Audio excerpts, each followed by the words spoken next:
We present My Word.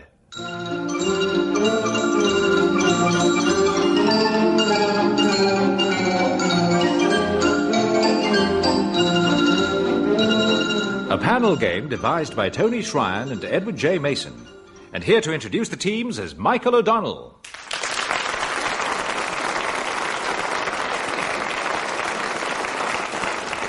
Thank you, and welcome to another competitive rummage through our language by our teams of greatly experienced rummagers, Dilys, Powell and Frank Muir, and Antonia Fraser, and, now wait for it, because Denis Norden is what we doctors call indisposed, but we've been lucky to replace him with Edward Blishen.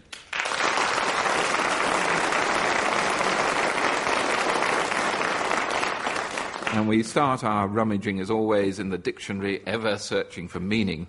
Frank, what is the meaning of limbo? L-I-M-B-O. Well, it's a dance where chaps in hot countries lower themselves over their heels and pass under a bar 1.5 inches from the ground. It's also a classical reference to a kind of celestial departure lounge for souls. And its usual meaning is limbo. It's kind of no-go area for souls. Beautiful description. I think we'll give you a bonus mark there for covering the whole field. 3 marks for Frank. It's where unbaptized souls, I remember from my childhood, linger unhappily for a time. There's a doctor friend of mine in Esher who always says Esher is a limbo where young married couples linger unhappily for a time before being admitted to Guildford. It was the division between heaven and hell, wasn't it? Yes, indeed. So what's the alternative to Guildford? Woking? Woking. Antonia, what's the meaning of incubus? I-N-C-U-B-U-S. Oh, well, I know about incubus or incubi, whatever the plural is, because having studied witchcraft, purely professionally, an incubus is a kind of spirit or phantom who comes and visits you.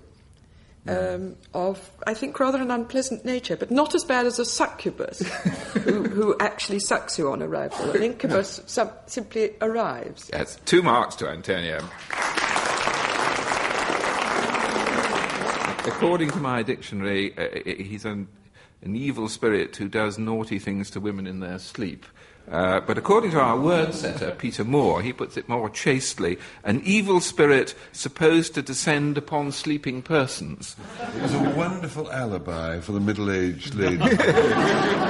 Actually, supposed to descend upon sleeping persons, like that nurse who wakes you up to give you your sleeping pill, that evil spirit. However, Dilys, what's the meaning of asphodel? Asphodel. A-S-P-H-O-D-E-L. Asphodel is a flower, it's a plant.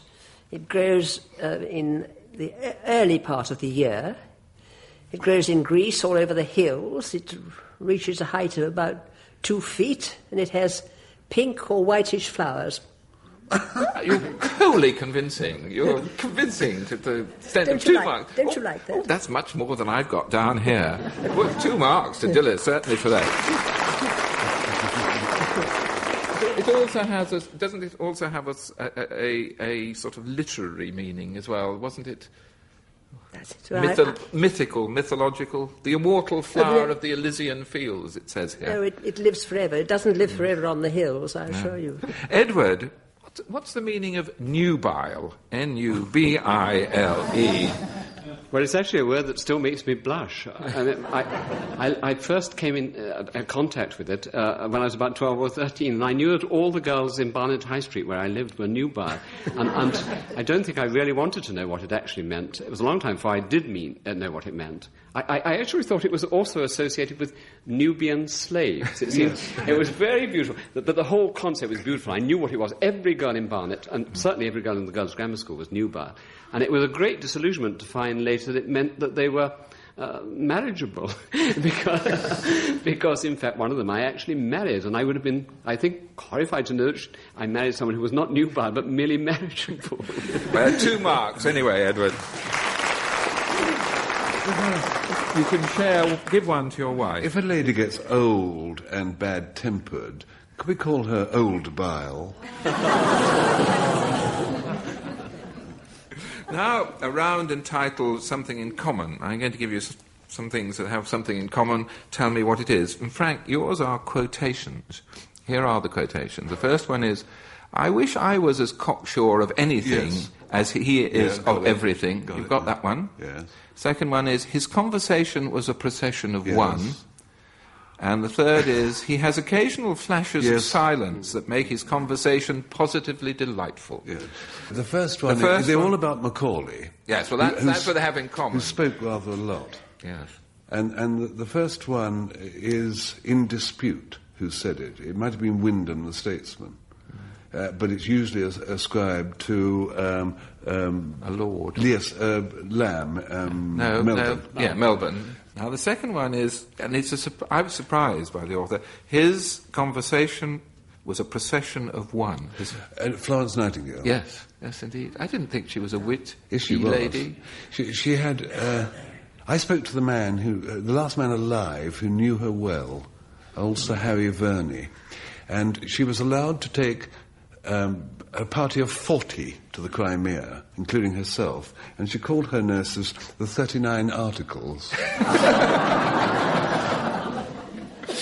And the last is Sidney Smith. Yeah. Yes. Anyway, you got your 2 marks.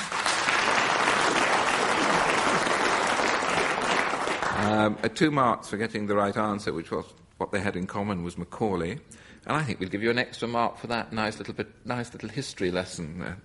Learning a bit about Florence Nightingale. Antonia, you've got some men here. What do they have in common? Shelley, Byron, Alexander the Great, and Dick Turpin.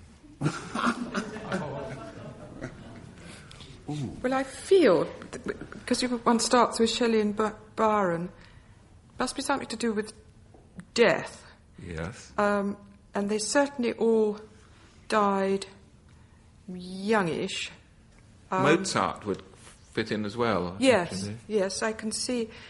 I don't know when Dick Turpin died, but I'll guess they all died at roughly 30, something like that. They all died in their 30s. That's 2 marks.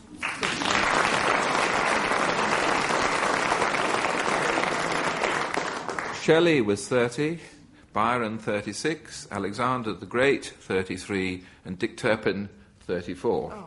Dilys, we're going to give you some works. Tell us what they have in common. Kubla Khan by Coleridge, Frankenstein by Mary Shelley, and Dr. Jekyll and Mr. Hyde by Robert Louis Stevenson. What do they have in common? That's silenced the audience, isn't it? Silence me, all right.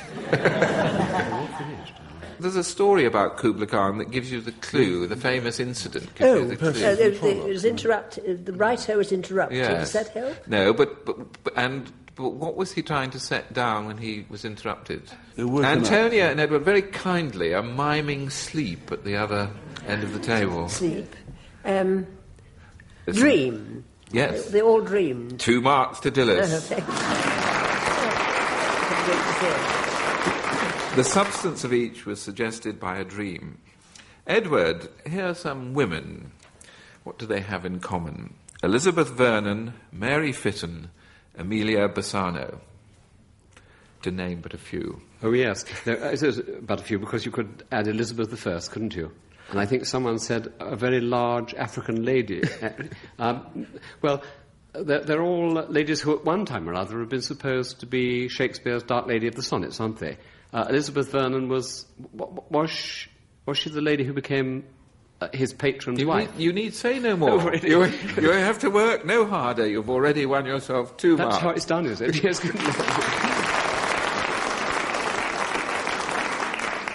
And we'll move on to a round of mnemonics, sentences that serve as artificial aids to memory. No medical ones, because, as we all know, they're too rude. September, April, June. That's one of the ones I use, but unfortunately it's not the one you're going to get. You're going to get, how I wish I could calculate pi.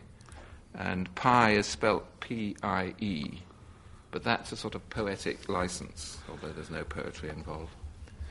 How I wish I could calculate pi. This is in Simon Brett's useful verse. And it is P-I with an I and no E. But the E is added to make it work. Yes. Because if you count up the letters in the word, it gives you the value of pi. In other words, how I wish I could 3.141583. 9.3, but... 9.3. Yes. Well, I spelled my calculate wrong. Or you calculated your spelling wrong. Anyway, 2 marks for Frank.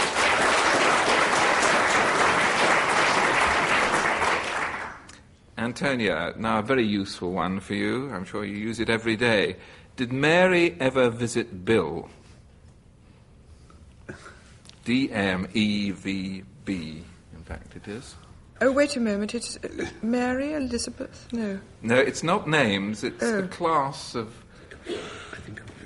Oh, wait a moment, my partner has given me the wonderful clue and appealed to the snobbish side of my nature, and he's hinted that my father has something to do with one of them, at which point I immediately realised, though my father is not a duke, not a marquis, not a viscount and not a baron, he is an E for Earl. Well done. 2 marks. It's the order of precedence in the English nobility. In fact, there's a nice spelling mistake in my script. It says the order of precedence in English mobility. in a rather immobile area of our society, I would have thought. Dilys, Richard of York gave battle in vain. What does that remind you of? It reminds me of absolutely nothing. It seems to be much harder to master the mnemonics and to remember what they produced. Do we need initials again? It is initials, yes. It's R-O-Y-G-B-I-V. It's one I actually use. Darling, come on. Frank is now drawing a rainbow on your pad. What's good of a rainbow? All art is quite useless. A rainbow is pretty. I mean, that's its function. It also has colours in it, you see, which is always in the same order. What, red? What's that? Olive oil. Oh. Red O-Y is yellow. Yes. G is green. Yes. What's that? B is the next one. Butter. B. The difficult one is the I. Black. I is Indian ink. Black. I is Indian ink. And V is what? What the hell is V? For victory. Verbena. Anyway, you've got it, Dilys. Well done. You get 2 marks for a remarkable contribution to science. Because we used to think, before you spoke, that the spectrum consisted of red, orange, yellow, green, blue, indigo and violet. But I think black and butter improved enormously. Edward, your mnemonic is, every good boy deserves favour. I think Tom Stoppard used it as a title for a play, didn't he? Or fruit, it is. I think children seem to be divided between those who know favour and those who know fruit. Fruit's much nicer, actually. We did favour at school, standing on a bench. I mean, Whittington, our music master, used to say, stand on a bench until you know it, and I never knew it until I left his care. But it means it's the on the stave, it's the notes that are on the lines. That's right. As compared with those that are not, which are F-A-C-E, face. Yes, indeed. 2 marks to Edward. I learnt that too at school. At the age of 5, I was playing the triangle in the convent percussion band. And why on earth I should have to learn the notes on a triangle, I shall never know, but I've remembered it ever since. Did you have favour or fruit? Favour. I recall that on our sister programme, My Music, we were given this to provide a new mnemonic for young students because the old one was getting a bit worn. I seem to remember mine was eating gumboots brings dirty feet. Now we come to a quick round of those words that have identical pronunciations but are spelled differently. And I'm going to give you the two definitions for these words, and you tell me what the words are. Frank, an ambulatory mannerism or an out-of-doors door? Style. By Jove, that's not right here, but it'll do. Port. No, we won't accept, but we'll give you a mark for style. See if you can get the one that I've got in front of me. A mannerism of walking. I don't have to get the right answer. I have to get the one in front of me. No, you've got a mark. You've got... Gate. Gate is even better. A gate isn't a door, is it? And it's an out-of-doors door. Antonia, two words that mean to interloop thread and the egg of a louse. Oh, knit. Knit, well done. Knit and knit. 2 marks to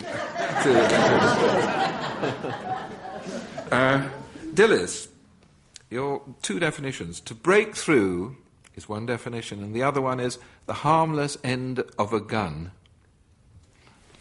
I don't use guns. I'm not But familiar what about with once more into the... breach. 2 marks to Dilys. Breach to break The through. end of the gun is the butt. Yes, I thought... The breech is the end of the barrel. It's the he says the harmless end of the gun. It's the harmless end of the barrel. Edward, 2 definitions for you. A conventional sign is one. A percussion instrument. I should think it must be... I'm trying to do a Frank... He holds it back when he knows it. Very good. I think a symbol. Ah, that is well done. 2 marks to Edward. Yes, one of my teachers, I remember dismissing Freudian analysis because it played a little too loudly on the cymbals, which I thought was nice. Now we move on to one of Peter Moore's favourite rounds, his confused lady on the Clapham Omnibus, a mixed bag. Frank, can you quote the lines pertinent to haberdashery that occur in a poem by Francis Cornford entitled... Yes. We won't... You know the poem, To don't a you? fat lady seen from a train. That's it. Lovely, lovely little 8 lines. Yes. Why do you walk the fields in gloves? That's it. That's the Missing line. so much and so much. Oh, fat white woman whom no one loves, why do you walk the fields in gloves when the grass is soft as the breast of doves and shivering sweet to touch? Why do you walk the fields in gloves, missing so much and so much? And somebody replied. Yes, they did.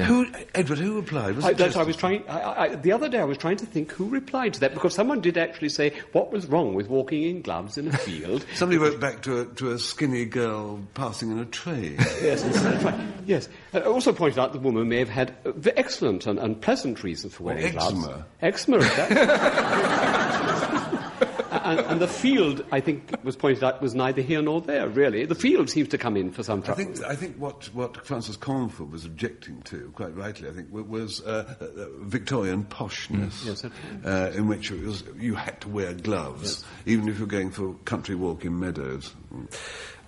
Antonia, here we dip into the mixed bag and we pull out for you this peculiar problem. How is it possible, using letters, that's the key thing, instead of numerical digits, to prove that 12 plus 1 minus 2 equals 11? Oh, well, that's easy. Oh, well, you have that sort of mind. If you've got a classical training. Isn't it? If you do it in Roman... No, that's the temptation. That's the temptation. It's not easy at all. This is much more of a crossword puzzle. It's a trick, and if you can either do it or you yes, can't. I've got written down alongside it. But actually, as a matter of fact, Michael, if you do 12 and you put 1 on it, that's 13, and you take 2 away, you've got 11. And it does work. That's right. Do it.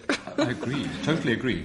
A jolly good I answer. demand a great many marks. I think we're going to ask our word setter to come to the studio for a reprimand. My mate here agrees with me. I think we're going to give you 4 marks because you're absolutely right.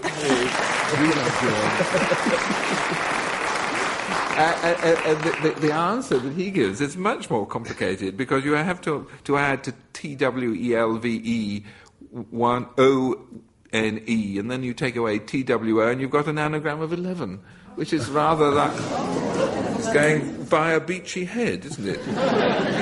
well earned, Mark. Dilys, who was the male chauvinist who gave it as his opinion, "A woman is only a woman, but a good cigar is a smoke"? Oh, that's Kipling, surely. Yes, it is. Do you know where? I can't remember it. No, Doesn't I matter. don't know where. You get 2 marks for Kipling. No. The betrothed. Edward, what did the following have in common? The writers Samuel Butler and Rochefoucauld, the Italian painter Giovanni Bernini, and the last Dodo. Good Lord. All dead. That gets you on the way. I reject that at once. Well, I wouldn't reject it entirely, because it is to do with being dead, the answer. Oh, is it? Well, then I'm lost, I think. Because all I can think about the last Dodo is that clearly the last Dodo has no friend or love, no one to make love to, no one. We're wondering about, well, no descendants, that seems very obvious. But Samuel Butler had descendants. I'm sure Giovanni Bernini had descendants. I'm sure he did. As a good Italian boy. And they didn't all paint, and they're dead. But it's the year of their death. Have a go at it. The year of their death? You mean that the last Dodo had an actual year of death? Apparently. Good heavens. They all expired in the year... 1903. No, bad luck. No marks, I'm afraid. 1680. Yes. Oh, in that case it Samuel Butler. It is the Hudibras. I'm sorry. Yes, quite. A round of these mandatory monosyllables. I want you to talk to certain subjects that I shall give you using only monosyllables. This immediately, Frank now breaks out into that sort of sweat that horses produce before a big race. Monosyllables only, and let's see how far you can go. Frank, your subject is the view from your bathroom window. When I get up, I clean my teeth and wash my face and hands, and I look out of the hole in the wall with glass in it, and through it I see the sky, a tree, nay, trees, and grass, and the dogs and the cats who play. And I see, too, what one eats. Beans. There they grow. Plus peas. And so on. Well done. Full marks.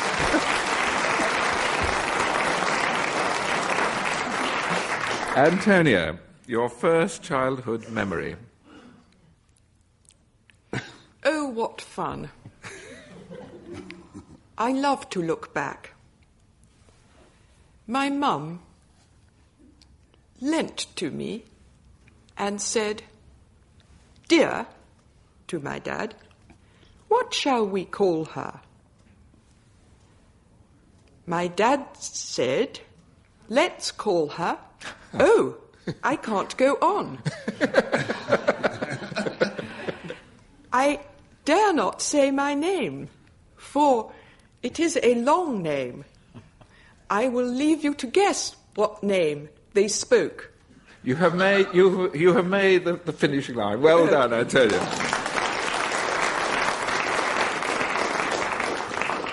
Dilys, tell us or answer the question, should Boy George get the OBE? Restore more a mark. I do not know, Boy George. He does not live near me, I have not heard of him. But I hope he goes to school.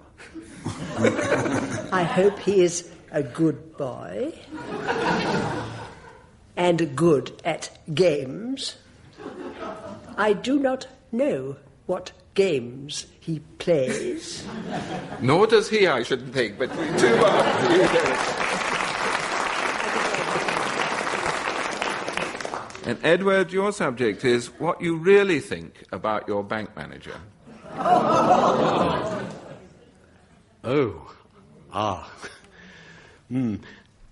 I must say, I do not know my bank boss.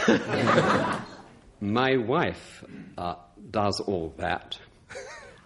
I go to work this way. The bank is that way. So my wife goes to the bank for me every week. Sometime. This is where I should ring a gong. Bad luck, Edward. Fell at the last fence. Still, I think you all did very well on that. Now, while you were speaking, my word computer has been whirring away, and I discovered that this week's result is a tie.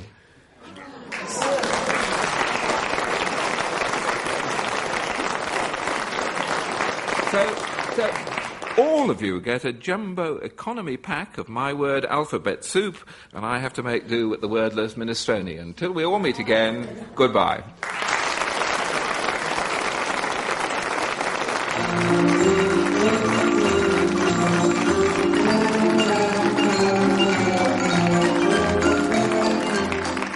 In My Word, Michael O'Donnell was in the chair. The questions were compiled by Peter Moore, and the programme was produced by Pete Atkin.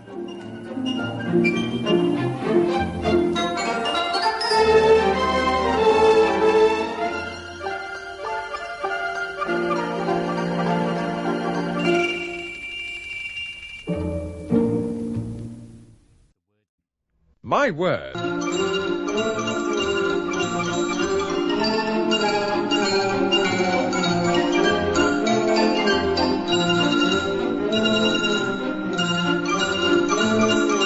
Panel game devised by Tony Shrine and Edward J. Mason. And here to introduce the teams is Michael O'Donnell.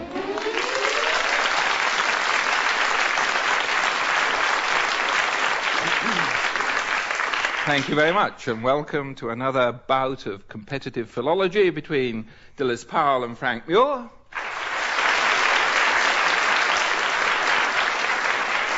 And Antonia, Fraser and Denis Norden. And we start, as always, with a dip into the dictionary to find what meaning lies therein. Frank, what's the meaning of sesquipedalian? Sesquipedalian. There's an organ pipe called a sesquialtra. Is that cogent? Cogent but not pertinent, I don't think. It's also what... I don't think this is the answer, but it's also what Samuel Johnson is often totally wrongly accused of, which is using long words, over-long words. By Boswell, in fact. Boswell, the example given in the shorter Oxford Dictionary is actually from Boswell, and says, finding one of his sesquipedalian words hang fire. And they don't say what he did, but that's the example. But you got it right. We'll give you 2 marks, because it's polysyllabic words, and give people who are giving to using long words. Antonia, this is too easy for you. What is a catechumen? Oh, well, I was once a catechumen, I think, myself. I thought you might have been. Yes. It's when you're being catechized with a view to being a convert. And it's fine being a catechumen nowadays and a convert.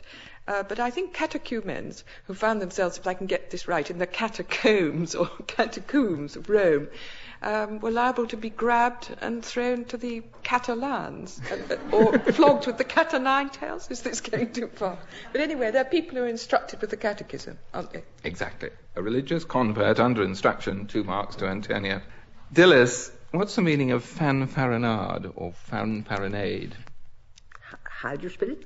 Fanfaronade.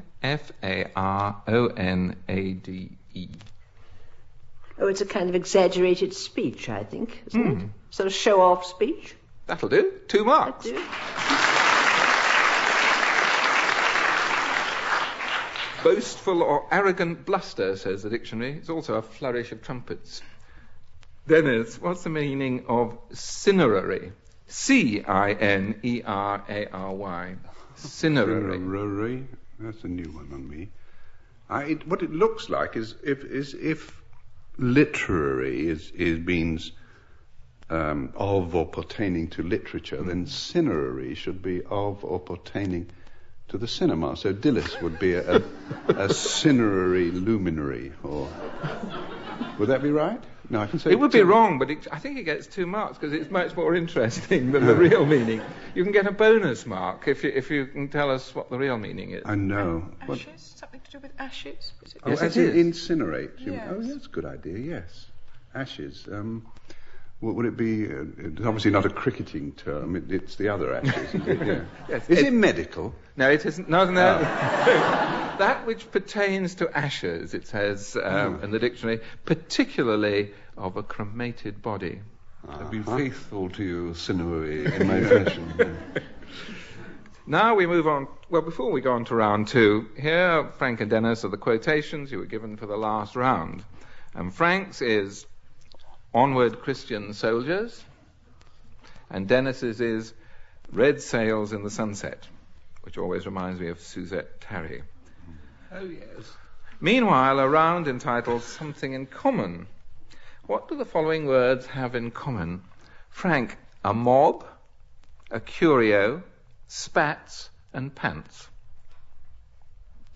From a great many years' experience on this programme, is it anything to do with sport? No. Oh. Some sort of obscure trade?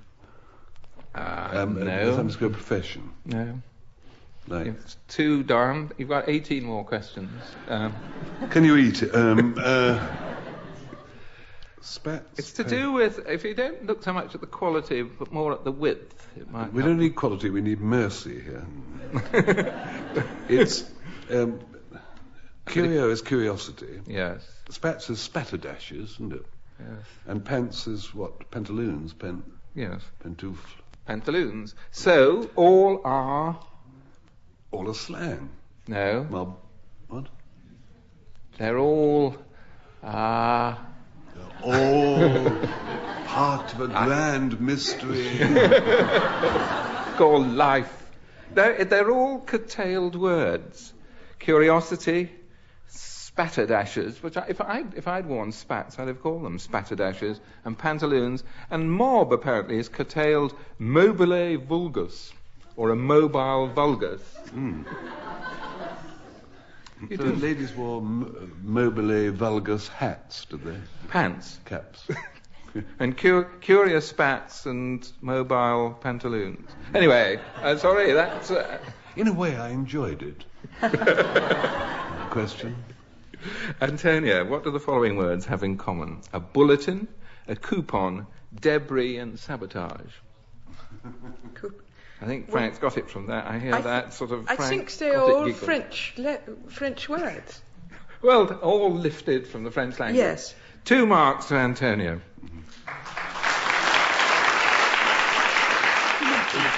It's from debris cheesy. And so on. As opposed to de camembert, you mean? Yeah. Dilys, your collection sounds a bit like a firm of solicitors. Timothy, Fescue and Fogg. Oh. It could actually be a ventriloquist, couldn't it? Timothy, Fescue and Fogg. Fescue. Yeah, it's 3 words. Timothy. Fescue is Fescue and Fogg. Speaking as a horticulturalist of note. Yes.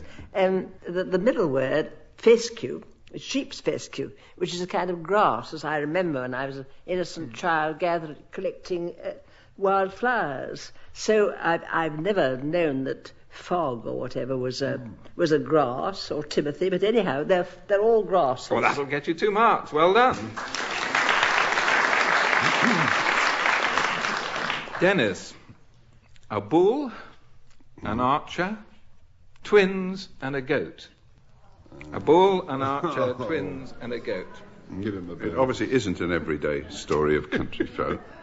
Is it? Are the Latin or is it Taurus, Sagittarius? Yes. Gemini. I'm trying to think. Oh, Capricorn, isn't it? It's that load of bilge. Is it? It's yeah. I'm glad you call it a load of bilge. I endorse the sentiment and give you 2 marks for. They're all signs of the zodiac. My stars yesterday in a large publication, a large paper with a huge circulation, Aquarius said, somebody will say something extraordinary to you. I can't read that in the stars. I love it. I think it gives great happiness, particularly to me. My birthday's just coming up. Please take note, everybody. So I love it.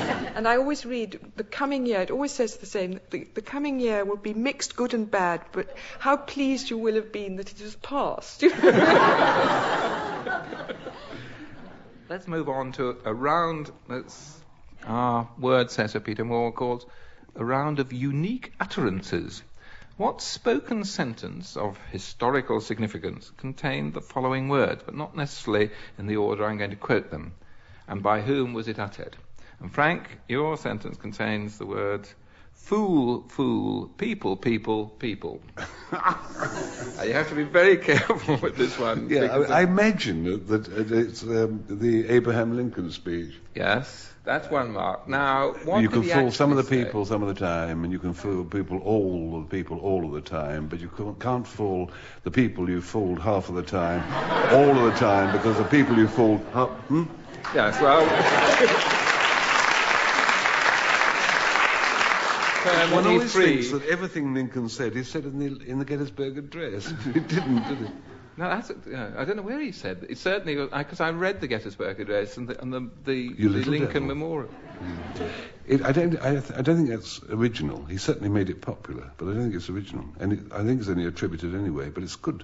It's a good thing to say. Where do you think it came from? You sound as though you know. No. Antonia, your historical utterance contains the words leap, step, mankind. It's Neil Armstrong, isn't it? Yes. That's 1 mark. Leaping onto the moon, which he said something like, it's 1 small step for Neil Armstrong and 1 great leap for mankind. Well, we'll give you a mark for it. There is a certain amount of confusion as to what he said. Everybody. But I was on the moon at the time, and I didn't quite. We were all on the moon at the time, weren't we? Vicariously.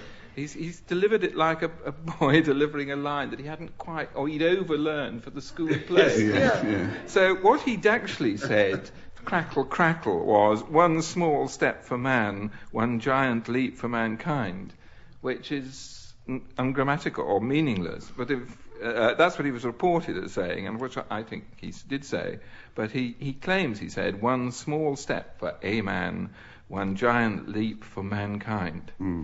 It was one of the present president's speechwriters, I suspect, worked it out for him before he left. Anyway, we'll give you 2 marks, Antonia. Dilys, many, much, few, never.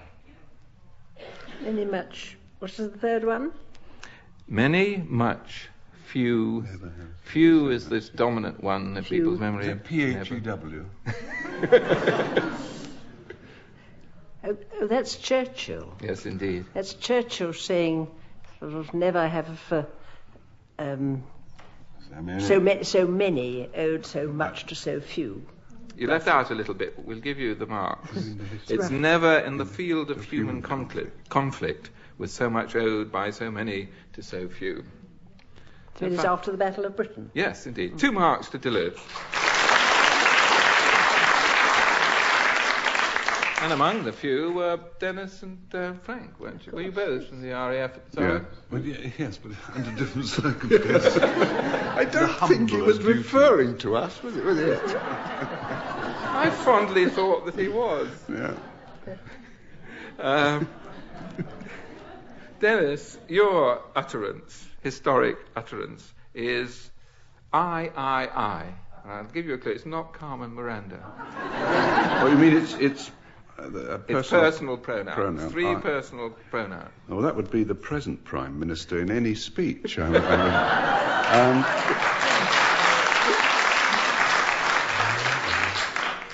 can only think of songs. I love them.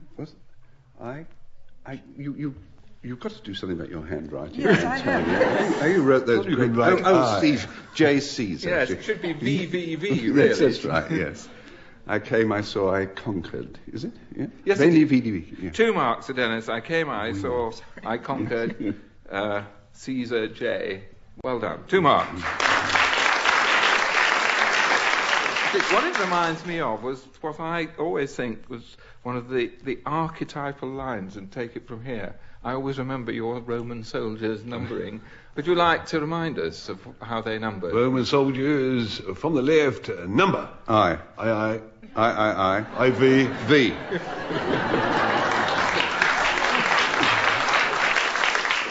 And now we come to the last round of Frank's and Denis's quotations. And Frank's quotation is, "Onward, Christian soldiers."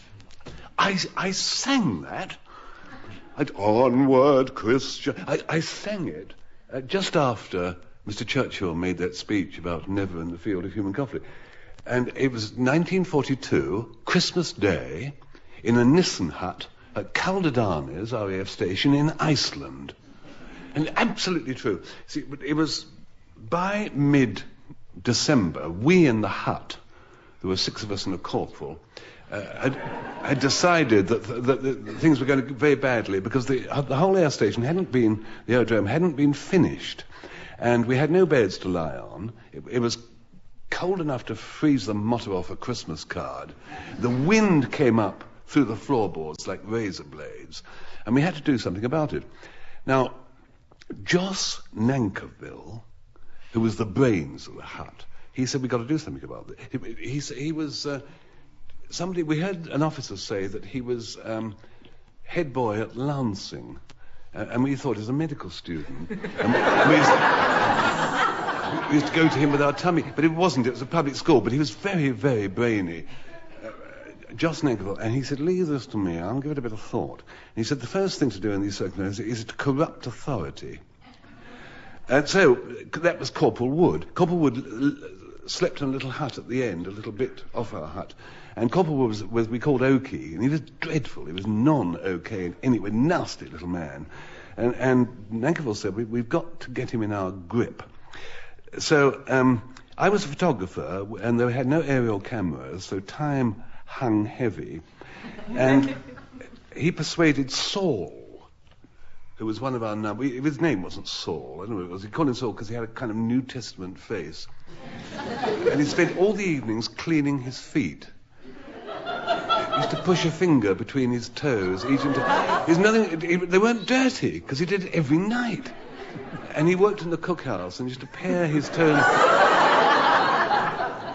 toenails with the unit carving knife. But he was frightfully good at negotiating. And so, but our boss, Jos, our brain, sent Saul to the local farm, the local sheep farm, and said that I would take photographs of the farmhouse and everybody in it in return for a churn of milk.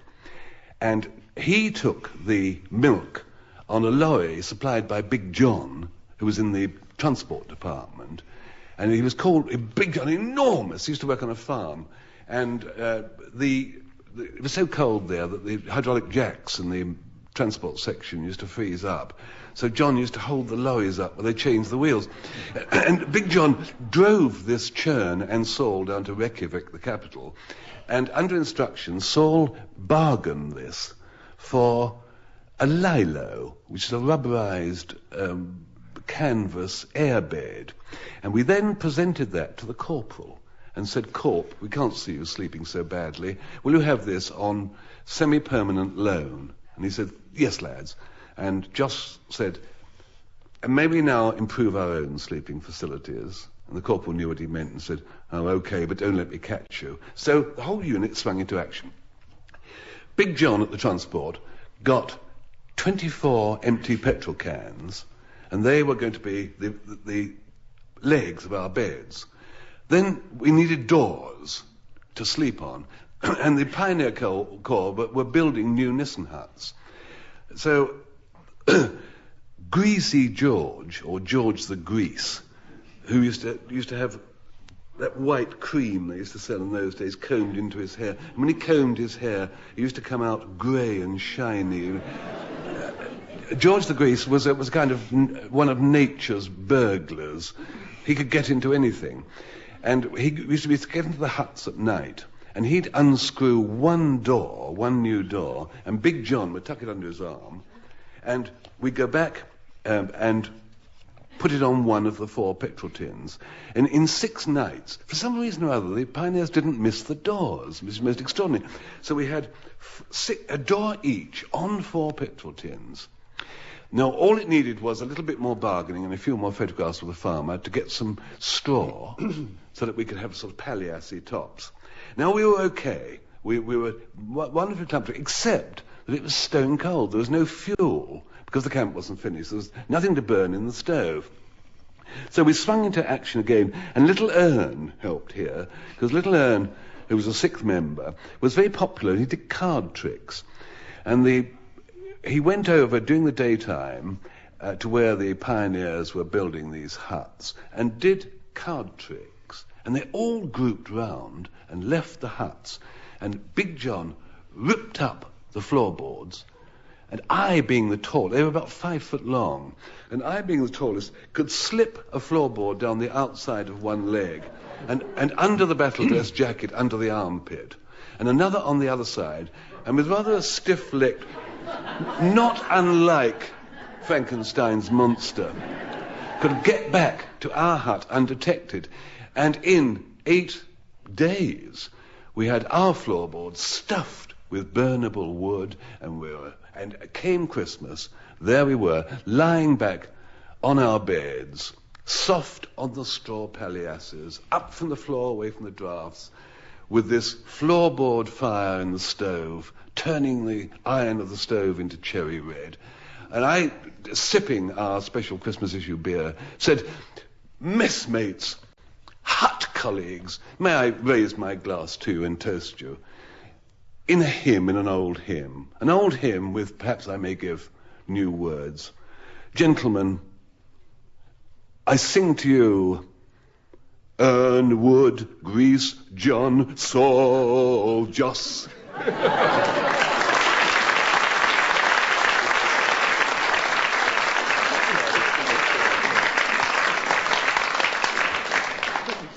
That one coming. I didn't think it was coming. I saw it departing. I like these moving installments from your war memoirs. Dennis, let's see how you make out with Red Sails in the Sunset. Well, we also go back on this one, but this time to appear just after I left school, when we were living in a South Coast seaside town, and I was spending all my spare moments collecting material for a novel. You know, paper, pencil, typewriter, ribbon, that sort of thing. But because I needed something to tide me over till I picked up the £30,000 that goes with the Nobel Prize for Literature, I'd taken a job as a cub reporter on the town's weekly newspaper. And when I say cub reporter, I mean that literally, because all my editor ever let me report were meetings of the local cubs. Scouts, brownies, school sports days, that sort of thing. And the reason he kept me away from reporting events of more significant news value was because I suffered from what has to be a handicap to any working journalist. I couldn't read my own handwriting. Now, that unfortunate disability was first spotted when they printed a story of mine describing a visiting star of stage and screen And I wrote that she was wearing a decorative banana round her neck, that being the nearest I could get to deciphering the word bandana. Or to give an even more serious example, one where we subsequently had to print a front-page apology, there was the occasion I reported that a local councillor was objecting to the unsightly discolorations on the face of the town clerk. Well, that, of course, was my misreading of what I'd written down for town clock. So that's why my skills as a reporter were now confined to tasks like reviewing the local kindergarten's end-of-term concert. You know, the sort of thing. Unfortunately, the scripture class was missing one Israelite due to chicken pox. So for this performance only, the part of Pharaoh was taken by Mrs. Henley. Now, agreed that that's hardly the kind of hard-hitting journalism that gets them clambering to book you for what the papers say, but it was while I was at that concert, waiting backstage to get the full name of the little girl who played the burning bush. It was then I noticed something I jotted down in my reporter's notebook the previous afternoon. See, my editor had sent me along to the local yacht club, one of my least favourite places in the town, if only because instead of giving their Louse signs that said ladies and gentlemen, they'd labelled them inboard and outboard, thus causing non-boating types like me hours of uncertainty and discomfort. But I'd been ordered there to interview the winners of the under-12s dinghy race, a couple of 10-year-old twin brothers. And now, looking again at what they'd told me when I asked for some information about their family, because on that kind of paper the game is to get in as many local names as possible, but I suddenly noticed something that seemed to have the makings of a real story. Because according to my notes, one of the things they'd mentioned about their father was that he was an active communist. Now, well, I thought there can't be many militant Marxists who've enrolled their kids in a hotbed of blue-blazered bourgeoisie like the yacht club. So, remembering H.L. Mencken's definition of news as anything that makes your old aunt say good gracious, I there and then dashed off 300 words of well-turned irony, added what I thought was a rather nifty headline, and dropped it into the paper. Well, as you probably guessed, I'd made another handwriting cock-up. The lads at the yacht club hadn't said their dad was an active communist. Well, they'd actually said, as was established during the subsequent libel action he brought against the paper, what they'd actually said was that he was acting Commodore. But just to say, there are still some old Fleet Street hands who envy that phrase I cooked up as a headline for my story about a communist whose twin boys had joined the yachting fraternity. Red's sons in the sail set.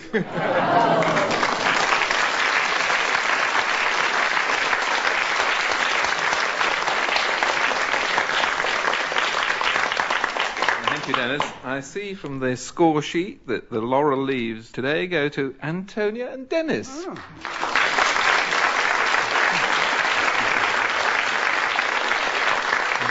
Dilys and Frank will have to do it with a small sachet of potpourri until they come fighting back, I'm sure, in our next programme. And until then, goodbye.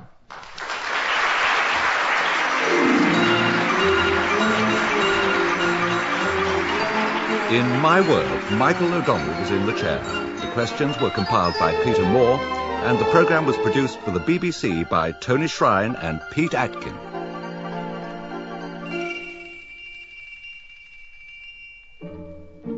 You've been listening to My Word from the BBC, heard each week at this time.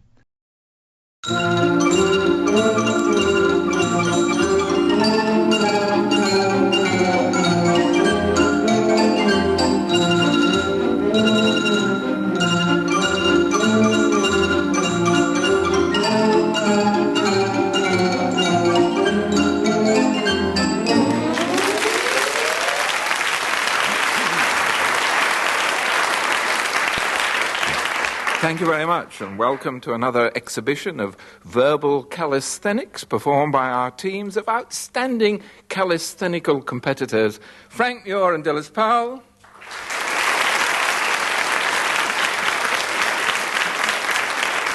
And Denis Norden and Antonia Fraser.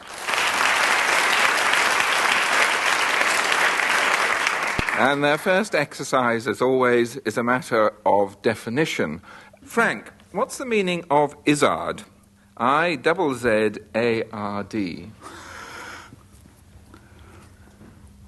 It's a lizard that's passed its driving license.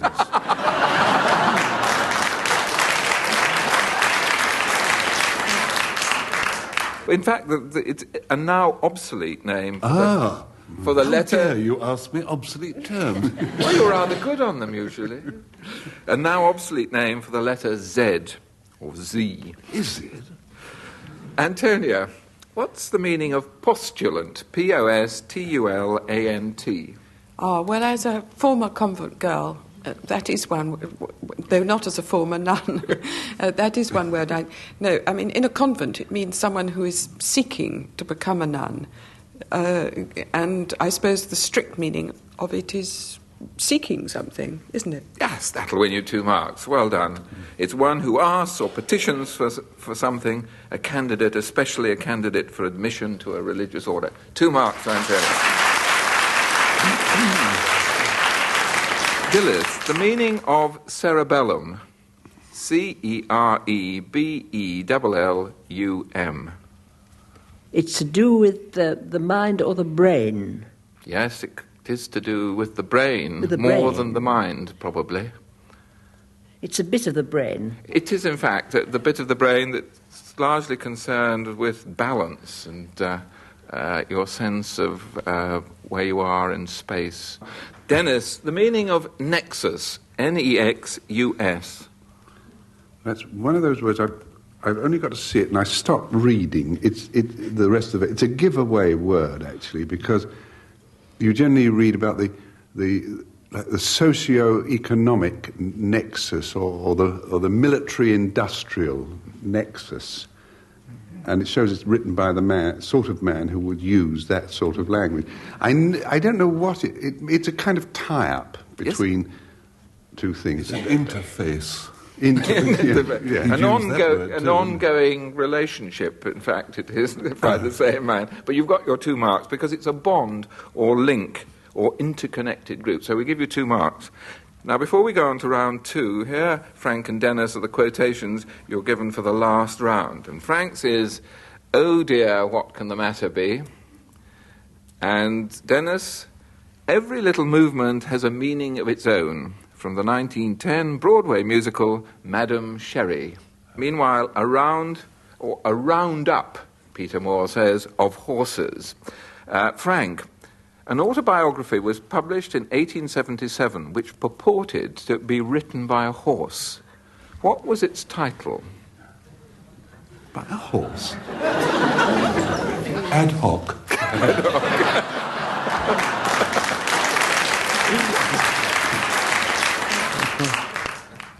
Oh, yes. No, it's not National Velvet. No, it's the other one. It's the other one. It's Black Beauty and a Sewell. Well done. 2 marks, Frank.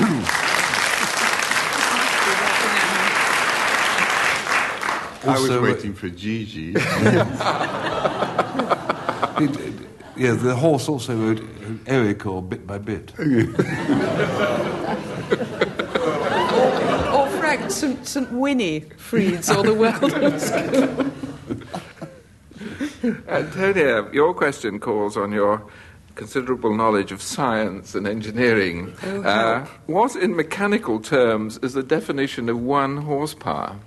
I knew you were going to ask me that question. It's expressed in it's the power needed to raise a certain poundage, 1 foot, in 1 second. Just give me the number of pounds that a horse raises 1 foot in 1 second, and you get. I will. Don't let's hurry it. It took Much better years. than pounds, actually, is pence. If you have 10 pence, you put it in a phone box, you get the AA along, and they raise 10 pounds very quickly. Well, it's not 551 pounds, and it's not 549 pounds. It lies somewhere between those limits. Well, only a fool would guess £550, but but many a fool is right, and many a fool wins 2 marks, and you win 2 marks. Thank you very much. Isn't our chairman lovely? Who will disagree? Dilys, what was unique about a horse by the name of either Incitatus or Incitatus, depending on whether it was Father McAvoy or Father Ray who was teaching me at the time? Anyway, it's INCITATUS. A-T which? U-S. U-N. Incitatus. Incitatus. Oh, it's a classical horse. Yes. Ah, there were a lot of famous horses there. This one got rather favoured treatment. Was it the one? Because he's his owner. Ah. Was it made a... yes, it was made as an emperor or a god or something. Well, not quite. Was elevated. Yes, elevated. Made a priest and a consul. Consul. Yes. It was oh dear, whose horse? Caligula's horse. That's right, that'll get you 2 marks. Caligula's horse. Fed from an ivory manger and drank wine from a golden pail. Lucky horse. Well done. 2 marks to do.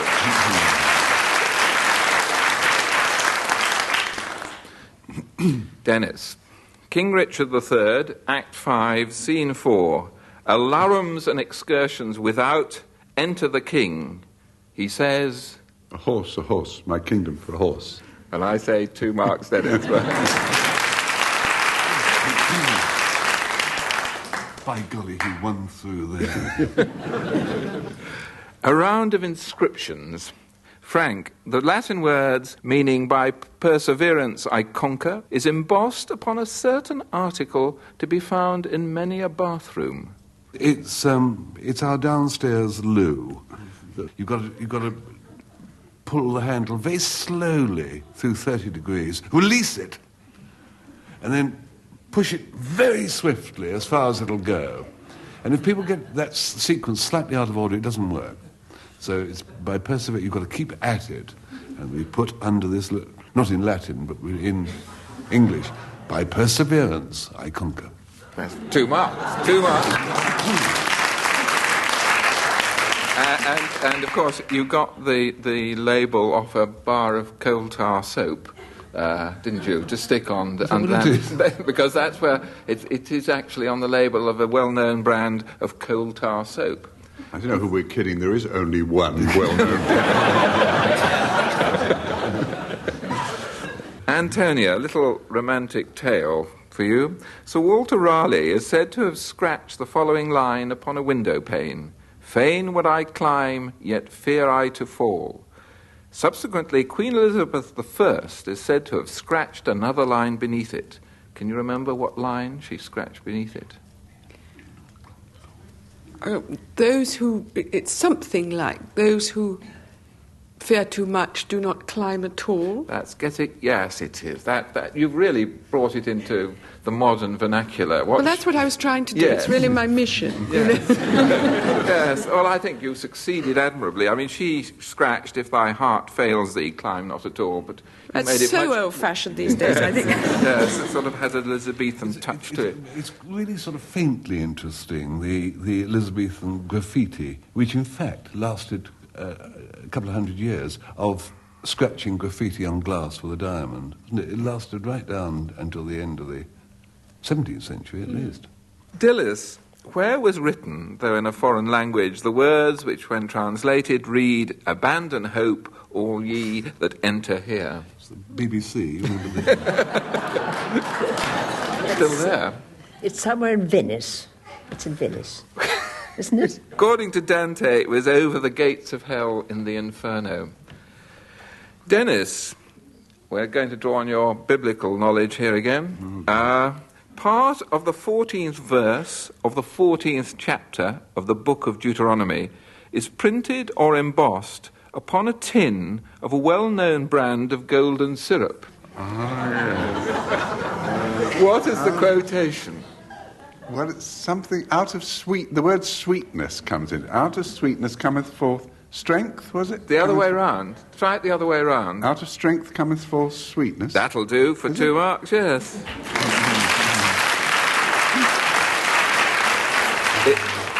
It in fact says, out of the strong came forth sweetness, and that actually illustrates, or is illustrated by a drawing. It's in fact, officially, a picture of bees swarming over the abdomen of a dead lion. Yes. Which is an interesting way to sell golden syrup, isn't it? A round of 3-word quotations. Can you quote the line or lines of poetry that contain the following sequence of words? Frank, all our yesterdays. Oh yes, it was a television programme, and it was a story about the First World War by H.M. Tomlinson, which I never read, but pops up, has a very vigorous life in out-of-print catalogues, and it's Macbeth. Yes. And it's a marvellous title for a book about the First World War, which Tomlinson's was, if I can remember. It's when Macbeth is told that his queen has dropped off the twig. That's right.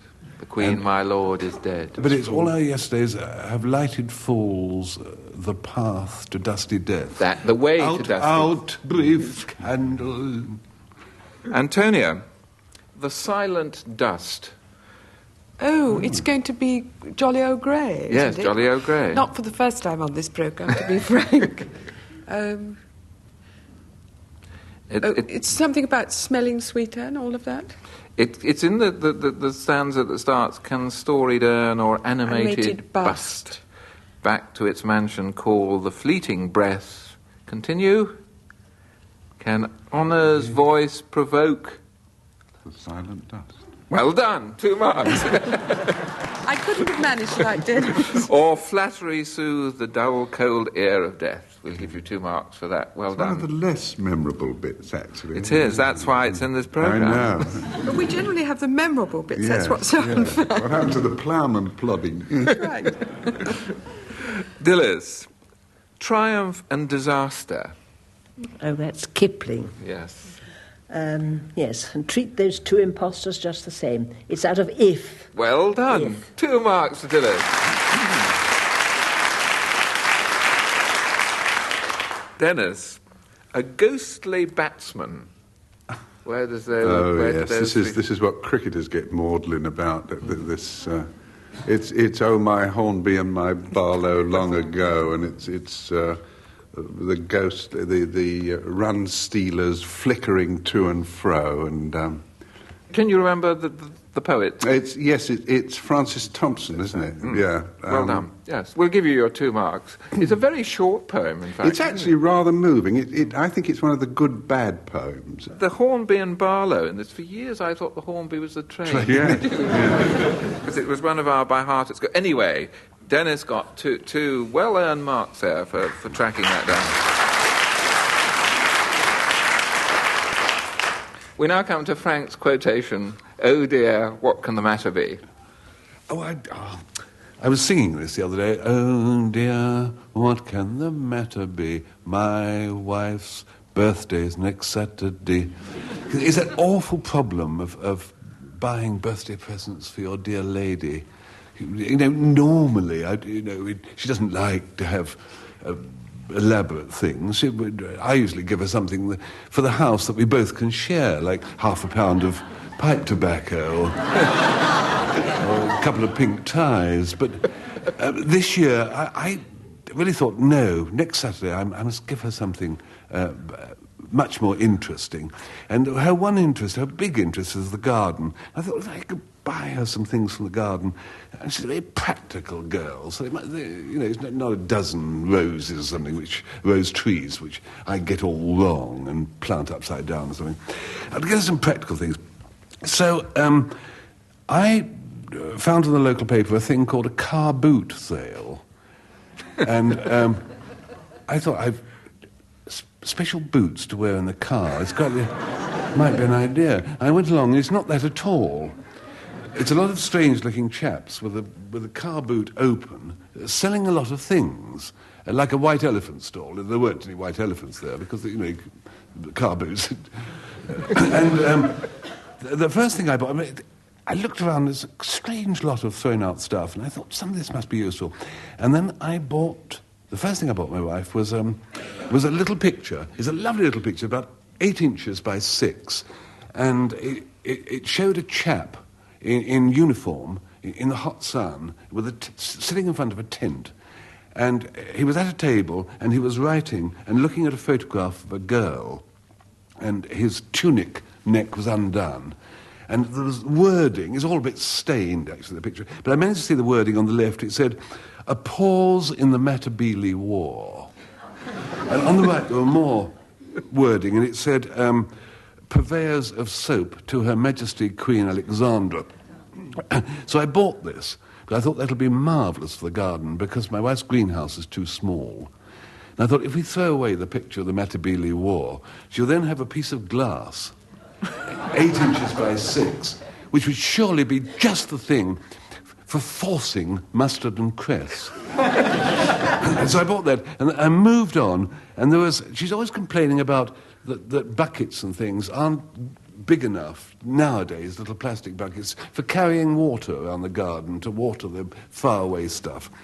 And there was there, in this chap's car boot, one of those old Victorian hot water cans, the flip-flop lid. They were galvanised, and a very short but very fat spout, and which held 4 gallons of water, the chap told me. So I hadn't got a handle, but I got it for only 20p, which I thought was very reasonable.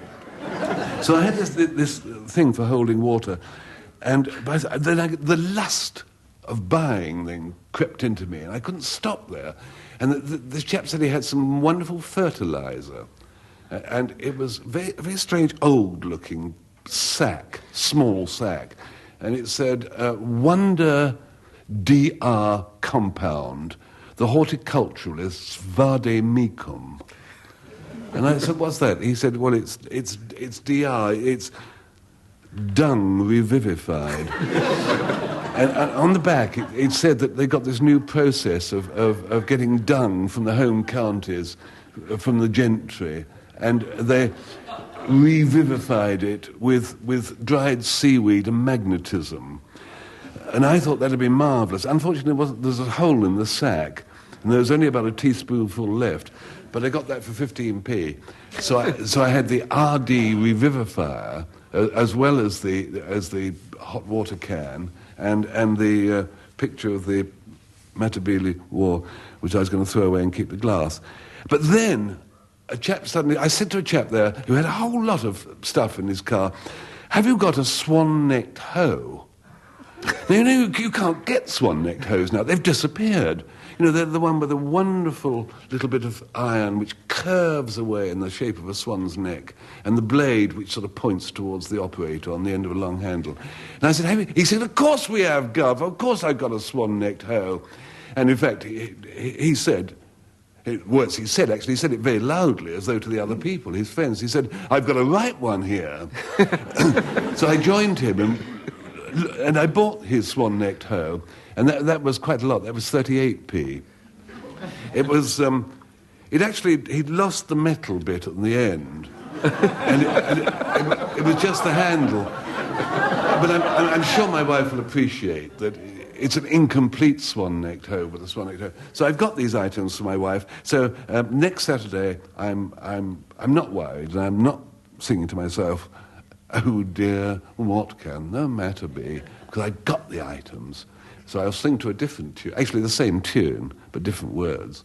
I'm now singing, looking forward to next Saturday. Here's what I've got you, my dear.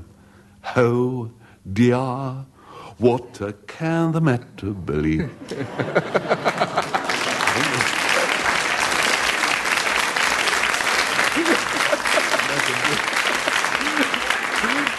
Or something similar. Something very similar. Well done, Frank. Confirmed my worst suspicions about car boot sales.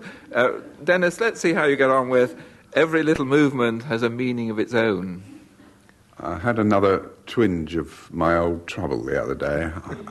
I picked up a newspaper and was immediately confronted by a headline that said, "Public borrowing down." And I found myself wondering, why on earth would members of the public want to borrow down? Could it be because so many of them are now going in for duvets? And if that is the case, and it's expensive, this is why they're borrowing it, could we get to a position where down is up? And that feeling of vague confusion became even worse when, on the arts page, I came across an article that was headed, "Picasso draws large crowds." I suppose it's changed from doing individual portraits. But as any regular listener will have immediately diagnosed, I'd once again come down with the unfortunate mental affliction known as literalism, that worrying condition whose main symptom is an incurable tendency to take words and phrases at their face value. So if, for example, you see an advertisement for a stick deodorant, you immediately start wondering how many people suffer from smelly sticks. Or if someone happens to ask if you know a little woman who could run up some curtains for them.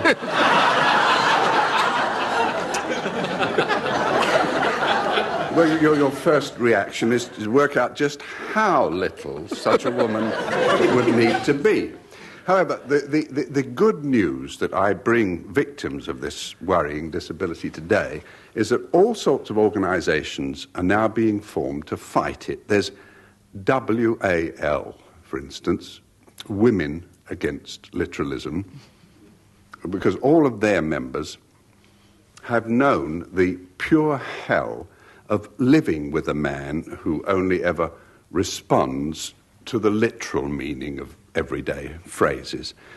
They quote, for example, the husband who suffered major injury by obeying one of his wife's instructions to the letter.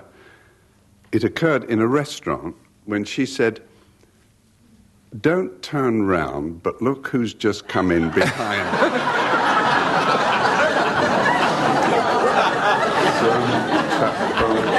Broke his collarbone. And among other case histories that are cited by members of the WAL, or Wallies as they're... There's several examples of one tragic side effect of literalism, sometimes referred to as the "you didn't say" syndrome. As in, did you look in the oven to see if the casserole's all right? Yes, I looked in the oven. Is it all right? No, it's burning. Did you take it out? No. Why not? You didn't say.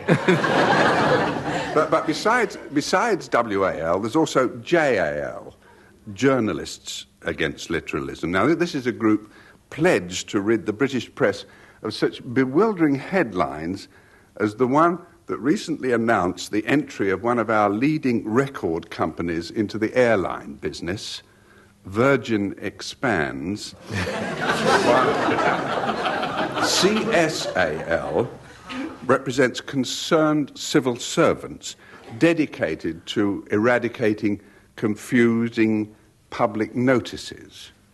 You see, life's hard enough for us literalism sufferers without shops suddenly confronting us with a sign that says, "These premises are alarmed."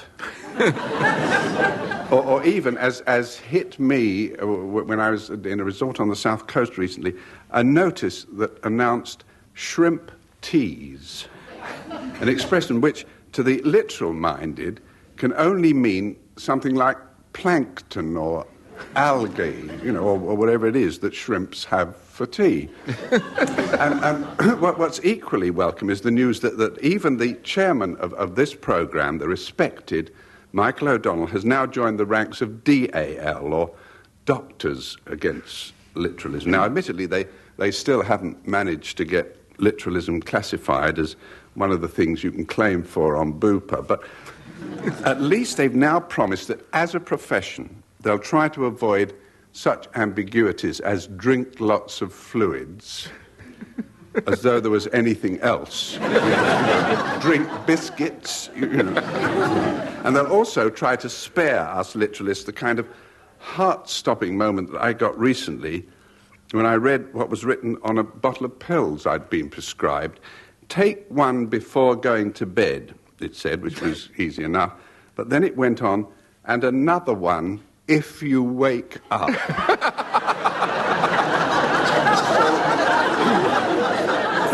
Fellow literalists, the good news is that any kind of phrase capable of misinterpretation is now getting the protection of a special interest group specifically recruited to take care of it, or to put that news in a rather more musical form, every literal meaning has a movement of its own.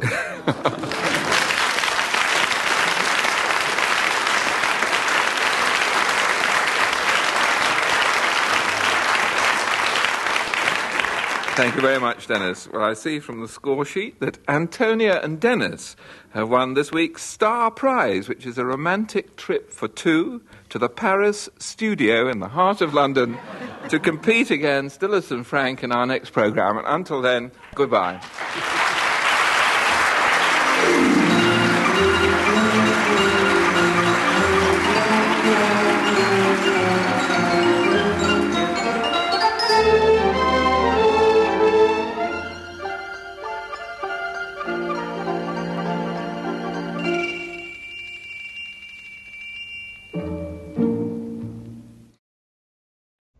My word. A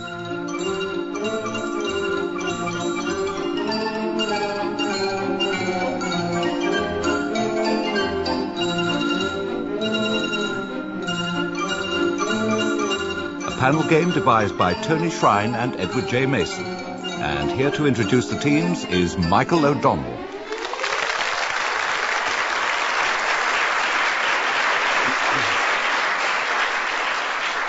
Thank you very much, and welcome to another competitive bout of verbal erudition between our teams of hand-picked erudites, Dilys Powell and Frank Muir.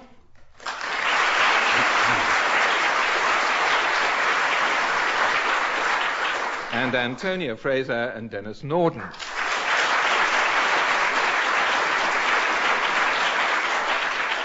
But first let us stray into a few forgotten nooks and crannies in the dictionary in search, as always, of meaning. Frank, what is the meaning of majuscule? M-A-J-U-S-C-U-L-E.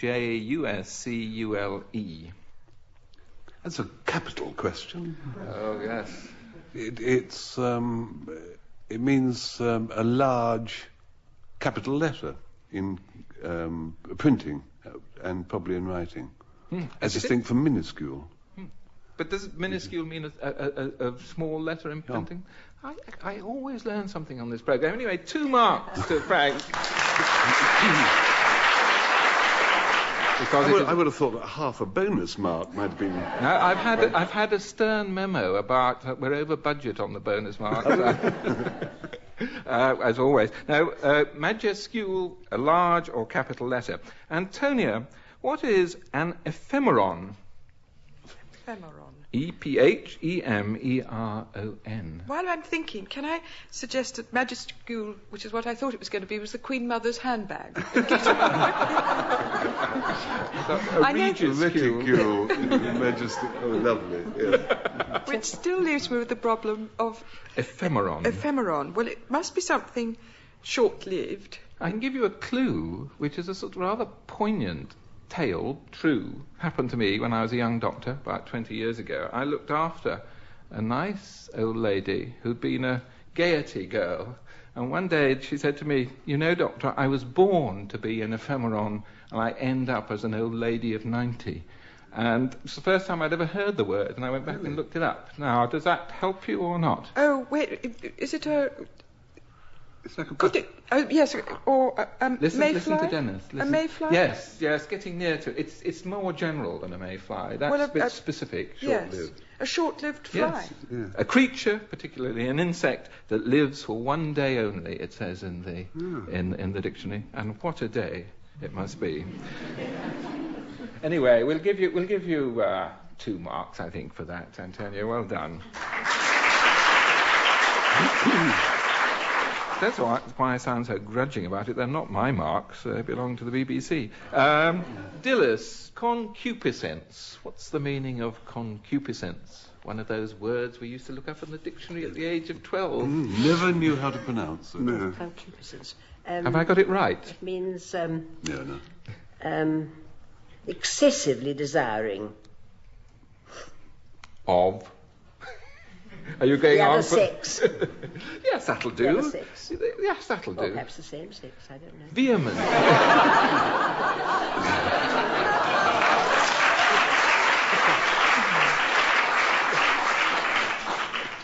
Yes, libidinous.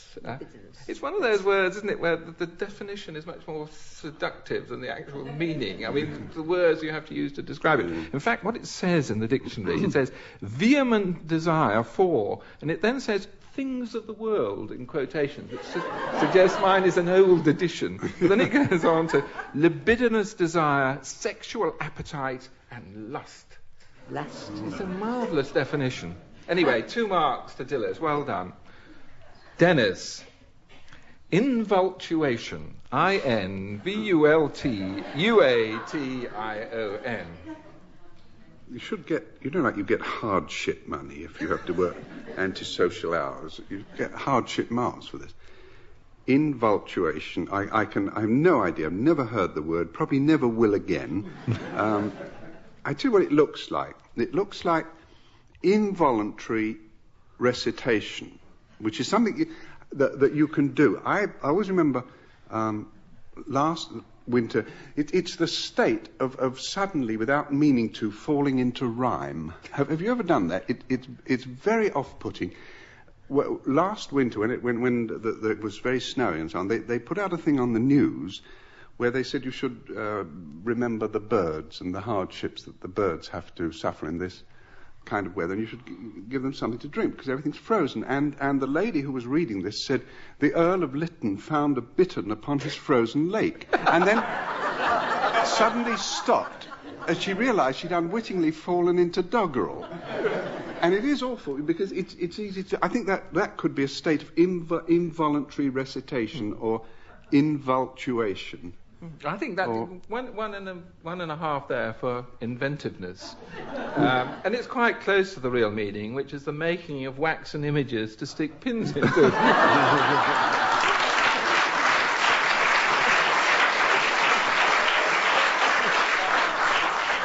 So, now before we go on to the next round here, Frank and Dennis are the quotations you were given for the last round, and Frank's is Hallelujah, from the song of the same name, and Dennis's is Maybe It's Because I'm a Londoner, a song by Hubert Gregg. And meanwhile, here's the next question for Antonia. An unusual move, this. What's so special about this sentence, Antonia? Sometimes when I feel low, I study the Evening Standard as though for an examination. Well, it's one of the most brilliant sentences, I think, that has ever begun a modern novel. And if anybody wants to know how it goes on, because they're already grabbed by it, they should go out and buy Quiet as a Nun by Antonia Fraser. It is, in fact, the beginning of the Jemima Shaw series. It was the very first book in the Jemima? It was the very first sentence of the very first book. And I can see people already leaving the hall and dashing up.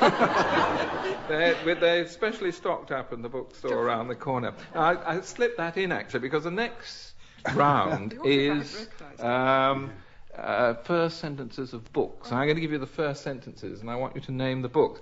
And the example that's always given is from Rebecca. Last night I dreamed I went to Mandalay again, but I thought sometimes when I feel low, I study the Evening Standard was more arresting. Anyway, Frank, here's the first line of a book. What's the book and who's the author? It was a cold, bright day in April, and the clocks were striking 13. It's the beginning of 1984. Yes, by George Orwell. 2 marks.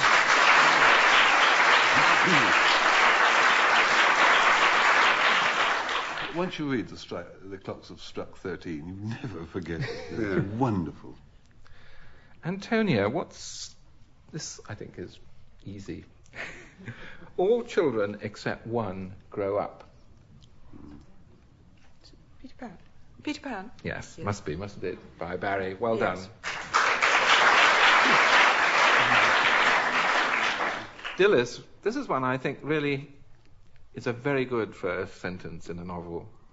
Hale knew before he had been in Brighton 3 hours that they meant to murder him. Brighton. I think it's Brighton Rock. Yes, it is. Graham Greene. Well done. As always, we have something rather special for Denis. Medical. Not it's medical. Anglo-Saxon chronicle of something. I'll just give you the line. You will not find your father greatly changed, remarked Lady Moping, as the car turned into the gates of the county asylum. Yes, that also. That is an unforgettable. In fact, the name is an unforgettable one. It's a very typical Evelyn Waugh name, and it's that marvellous short story, Mr. Loveday's Little Outing. Well done. It has a marvellous line in it when she goes in with her daughter Angela. Wasn't it her daughter Angela? And they go into this place, and she basically said, "That's reserved for the lower class loonies." And it's a chilling, wonderful short story. It's a bit of a cheat, actually, because it's not really the beginning of a novel. It's the first story in a collection. It's work suspended, I think, is the. I don't know. It's It's in so many anthologies that you could give about 8 answers, I would think. And the listener, actually, with all due respect, has some lovely opening line. I've collected a few. One is Gluck is a hard taskmaster. And the other one is Billie Jean King is very lobbable.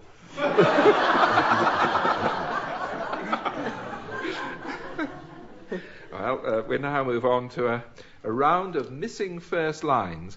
I'm going to give you some second lines and tell me what is the well-known first line that comes immediately before the one I'm going to give you. No iron bars are caged. How did you guess? No. Here we go. And burnt the topless towers of Ilium. Was this the face that launched 1,000 ships? It was. 2 marks.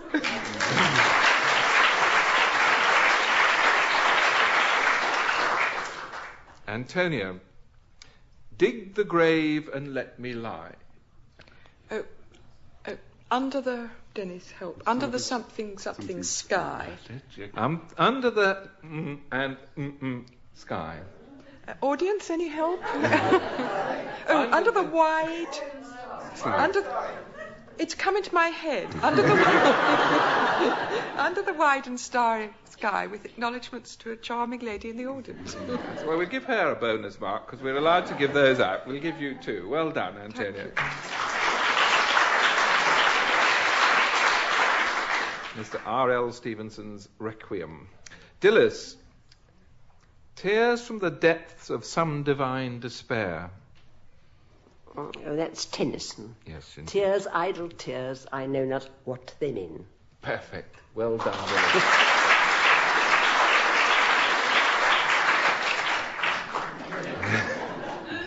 And Denis, this is the line is actually a little motto that I think every Victorian ironmaster had poker worked and put up in the canteen. But the second line that he didn't put up was, "Year after year it steals till all are fled." Time, isn't it? Oh, yes. You've lost your watch. Procrastination. I can hear your muttering. Procrastination. Is the thief of one of the dullest motto. Yes, procrastination. Is it procrastination is the thief of time? I'm just nodding him on. No, I see. Yes. I was led into it by Antonia's watch. Her very vivid gesture, very graphic, eloquent gesture there. Procrastination is the thief of time. That's Edward Young. on procrastination. The vicar of Welwyn, he was. Did you know? I didn't know he was the vicar. Before he'd had Pre-Garden City. Yeah, pre-Garden City. A quick round of these words that sound the same but are spelt differently. Frank, 2 words, sound the same, spelt differently. One means to lift up, the other to knock down. Raise. Well done, 2 marks.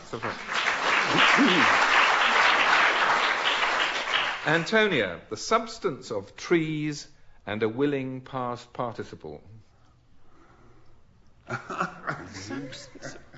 The good wood. Well done, Wood, well done. yes. I knew Frank would approve of that one. You probably heard that giggle in the background. Dilys, a solid element and courageous virtue. Metal. Well done, Dilys. 2 marks. Denis. I was on it. Denis, an accumulation of valuables and an accumulation of people. H-O-A-R-D-H-O-R-D-E. That's right. Hoard and hoard. Well done. 2 marks all round. We now come to the last round of Frank's and Denis's quotations, and Frank is the single word hallelujah.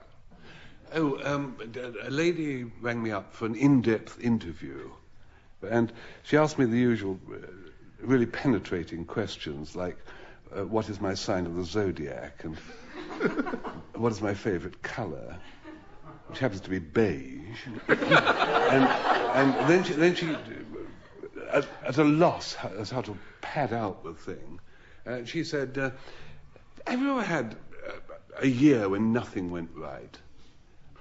I thought of 1968. It was there's little mistakes one makes on programmes, and it was a television programme called Call My Bluff, in which one has guests. And I had one of those strange Freudian crosses in the mind in introducing my lady guest. And I introduced the Marchioness of Tavistock as Thora Hurd. And I, of course, wrote instantly and apologised to both. But I think probably the worst year was 1979, and that was really frightful. Again, it was Call My Bluff. We used to do it from Manchester in those days, and Paddy Campbell, and I used to have to spend 2 days there because we did 2 shows because the fares are going up there, in 3rd class. And we had the second day free, and a BBC producer called Duncan Wood told me from very good authority that in Manchester you could get hot pot, Lancashire hot pot, and a stripper for £1.50. And Paddy Campbell was riveted with this, because he thought it would make an item for his column in the Sunday Times. And we had to try and find in this afternoon we had this hot pot and strip. So we separated. And I went incognito, so I took my pink bow tie off. And in fact, I wore an old Etonian tie, which I borrowed from the hotel porter. And I went charging around trying to find this strip and hot pot for £1.50. I couldn't find it anywhere. And this is about sort of 2:30. We had to be at the show at 5. And I stopped a lad in the street and said, where does a red-blooded man have a bit of enjoyment in Manchester in the afternoon? And he said, well, there's Bear Brolly. I thought, that's it? That's it? That's a stripper's name, if ever I heard of it. Brolly Cadillac. I said, well, where is it? And he said, it's a free trade hall. So I went to the free trade, and it was £1.50 to get in. And I went in, and it was a sort of auditorium. And there was an enormous orchestra on the stage, which I thought was a bit much to introduce a stripper. And no sign of the hot pot. and I glanced at the programme of the chap sitting next to me, and in fact it was apparently the Halle Orchestra under Sir John Barbarolli who were playing this concert. Well, fair enough. And everything was all right until sort of halfway through I noticed that the zip on my trousers had come. You know, it was one of those trick ones, and it had come undone. So I bent down and zipped it up again. And not being used to ordinary ties, I found I'd zipped both ends of my tie irremovably into the zip, bent over. So I waited till the end of a movement, and then hobbled out and found the loo. And they're very old-fashioned in the Free Trade Hall in Manchester, the home of the Halley Orchestra. And you had to put 10p piece in a brass thing, which is very difficult when you're bent double. But I found one which said not in use, which I thought was nice, to know that it was vacant. So I went in there and slammed the door, and the door made a sort of funny noise. The lock made a funny noise. But I managed to disentangle the tie, and then couldn't open the door. So it was one of those old-fashioned loos with a gap underneath. So like a sort of failed limbo dancer, I tried to urge myself under, but I was a quarter of an inch too big. So the only thing to do was to strip off completely. And so I hung my clothes neatly on the hook, stripped off, and got just under the door. And then couldn't get in from the other side either, because my 10p pieces were in the trousers. Now, here was a bit of a situation, you see. But luckily, it was the washroom, and they had one of those roller towel affairs. So I got to the end of it, and ripped off a chunk, and wound it round me, putty style, and then doty style, and then turban style. And then trailing the end, I rushed out to try and find a taxi to get to the studios. Now, I do think it was the Halley Orchestra management's fault for not saying a notice, not putting a notice on the door saying, "Be careful, this door leads onto the stage." I think that was where they went wrong. And the other thing was having a spring on the door so that it closed as I went through, trapping the end of my towel. So as I walked forward, I span round and unwound. Anyway, the whole thing is too awful an episode. I can scarcely remember it. All I can say is that if anybody, such as the lady from the Cat magazine, said, "Is there a year when something really went wrong?" And I say to her, yes, 1979. Hallelujah!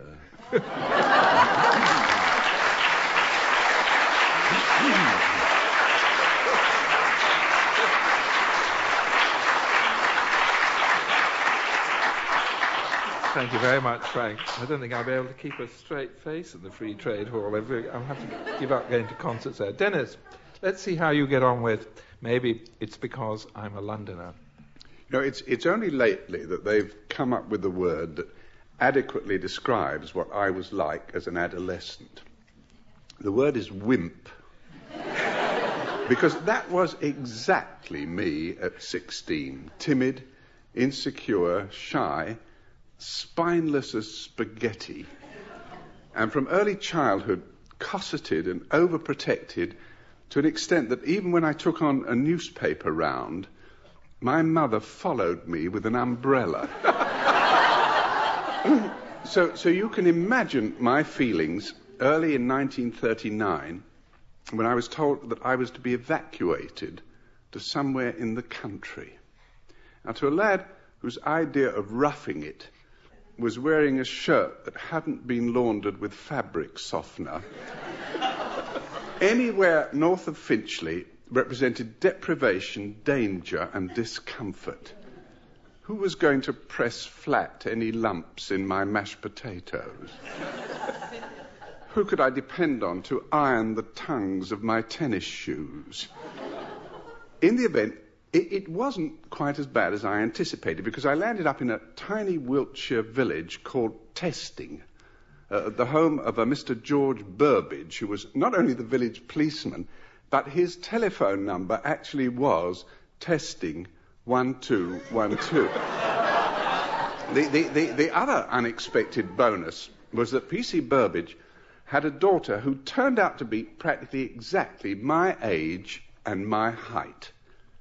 Now height may seem a strange recommendation to you, but as I believe I've mentioned before on these talks, at 16 I was both 6'2" and so painfully thin I made Gandhi look chubby. And as that made me seem even taller, my romantic life was practically non-existent, owing to the fact that the girls one met at dances in those days would only dance with short blokes, because, as I was once told, they never see when your roots are showing.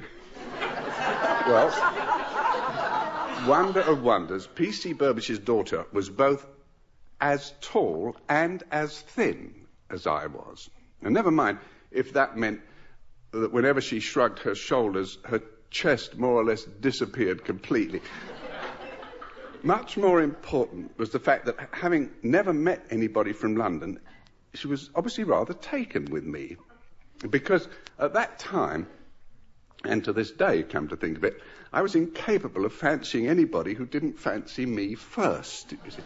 So I changed my mind about getting the next train back to London and devoted myself to May, because that was Miss Burbage's name, despite the conventional wisdom of that era, i.e. that any girl named May never actually did. I still set about seeking some romantic way of him impressing her even more. What I very quickly learned was that the way to May Burbage's heart was through her seat. In other words, that her main passion in life was horse riding.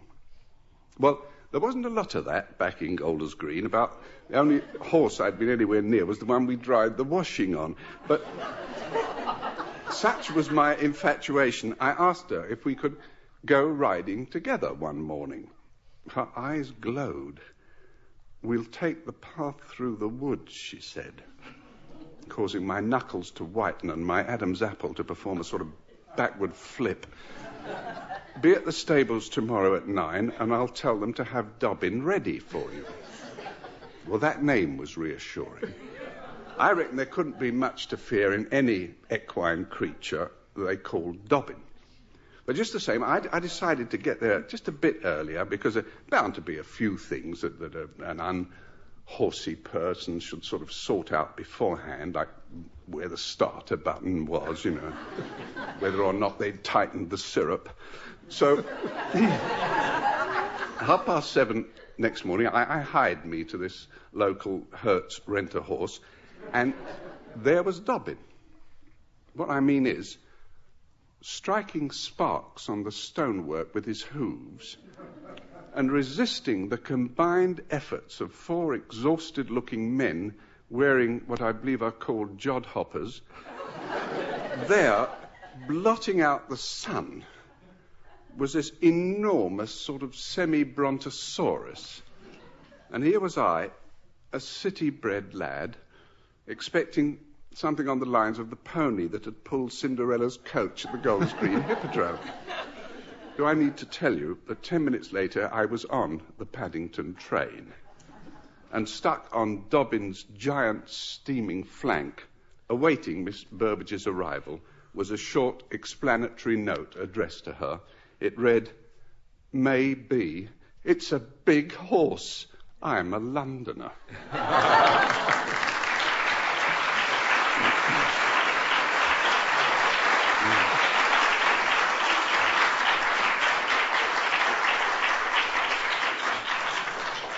Thank you, Dennis. It's nice to know you had some rural adventures.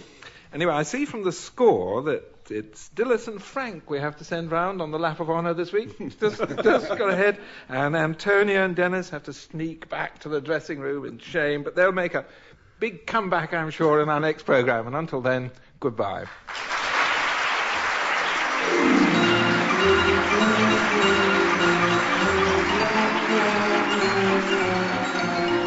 In My Word, Michael O'Donnell was in the chair. The questions were compiled by Peter Moore, and the programme was produced for the BBC by Tony Shrine and Pete Atkin. You've been listening to My Word from the BBC, heard each week at this time.